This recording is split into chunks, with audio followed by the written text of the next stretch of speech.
Homemade কিচেনে আপনাদের স্বাগত জানাই। আজ আমি বানাবো ঝিনুক মাশরুমের কারি। তার জন্য আমি এখানে মাশরুমটাকে ছোট ছোট টুকরো করে কেটে নিয়েছি আর জল দিয়ে দিলাম। এবার ভালো করে ধুয়ে নেব। সবগুলো মাশরুম আমার ধোয়া হয়ে গেছে, তাহলে দেখে নিন আমি মাশরুমের কারি কিভাবে রান্না করি।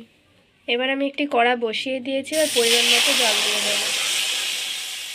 অল্প পরিমাণে নুন, অল্প পরিমাণে হলুদ গুঁড়ো। এবার মাশরুমগুলো দিয়ে দেব। এবার মাশরুমটা হালকা ফুটিয়ে নেব, তার জন্য ঢাকা দিয়ে দেব। কিছুক্ষণ পরে আমি ঢাকাটা খুলে নেব। এবার এটা আমি জল ঝরিয়ে নেব। আবার আমি কড়াটা বসিয়ে দিয়েছি। কড়াটা গরম হয়ে গেছে, পরিমাণ মতো রিফাইন তেল দিয়ে দেব।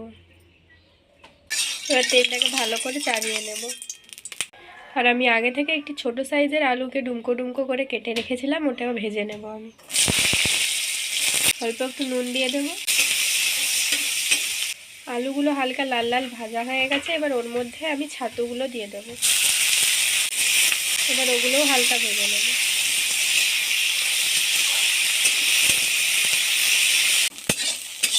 হালকা ভাজা হয়ে গেছে, এবার আমি তুলে নেব। এবার এপাশে আমি কড়া বসিয়ে দিয়েছি, পরিমাণ মতো সরষের তেল দিয়ে দেবো।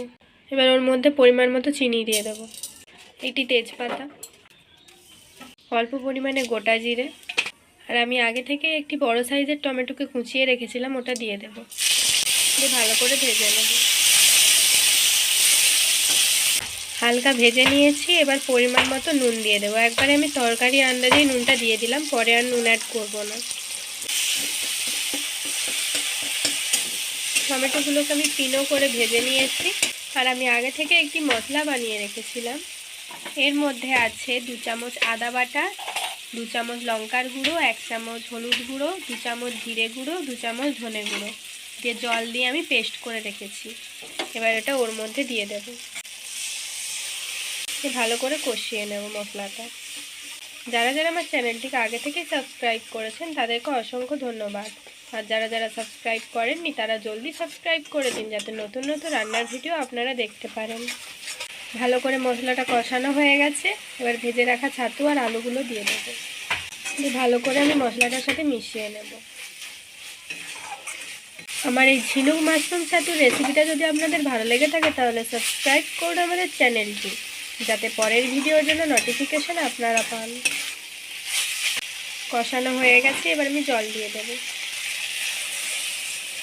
এই রেসিপিটা সম্পূর্ণ নিরামিষ। আপনারা যদি আমিষ খেতে চান এখানে পেঁয়াজ ব্যবহার করতে পারেন, কিন্তু আমি যেহেতু নিরামিষ রান্নাটা করছি তাই আমি এখানে পেঁয়াজ ব্যবহার করিনি। যেহেতু আলু আর মাশরুমটা একটু সেদ্ধ হবে তার জন্য আমি ঢাকা দিয়ে দেব। 10 মিনিট পর আমি ঢাকাটা খুলে নেব। এবার ওর মধ্যে গরম মশলা দিয়ে দেব। আমার ঝিনুক মাশরুমের কারি তৈরি। এবার আমি নামিয়ে নেব। নামানো হয়ে গেছে। এটি দেখতেও যেমন সুন্দর হয়েছে, গরম গরম ভাতের সাথে দারুণ লাগবে খেতে। তো আপনারা বাড়িতে অবশ্যই ট্রাই করবেন নিরামিষের দিন। তো ভালো থাকবেন, সুস্থ থাকবেন, টাটা।